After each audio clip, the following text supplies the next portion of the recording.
haddii aan soo koobo nuxurka buuggaasi wuxuu ka hadlayaa victimkii iyo dhibaatadii ka dhacday deegaanka Soomaalida gaar ahaan 30 sano u dambeysay.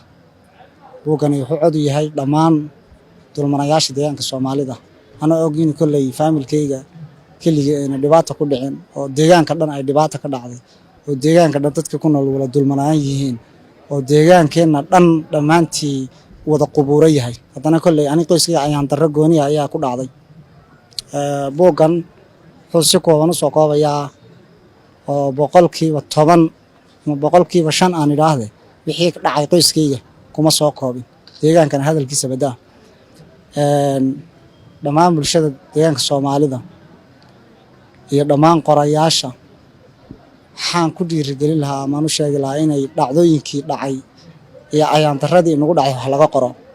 Sababtoo ah waxaan rumaysanahay haddii dhacdada ama musiibada dhacda aan wax laga qorin inay mar kale fududahay inay soo dhacdo ama mar kale fududahay inay dhacdo.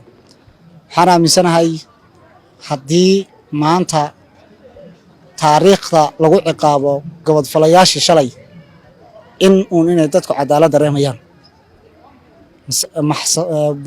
Maktabadaha adduunka iyo dhammaan hay'adaha xuquuqul insaanka in la gaarsiiyo buugaagta laga qoray deegaanka Soomaalida ugu horeeya buugga meydka Nasiya si dib loo eego ama loogu milicsado wixii shalayna soo maray. Waxaa deegaankeena jooga boqolaal maanta ay qulubtooda iyo qalbigoodu gumanayaan lana nool dareenno arxan daran oo murugo iyo qulubtaadaha murugo ku abuuraya.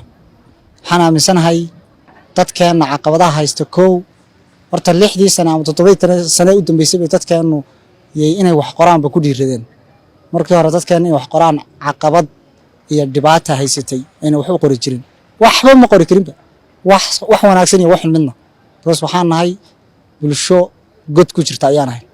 Haddana waxaan leeyahay bulshada iyo dhalinyarada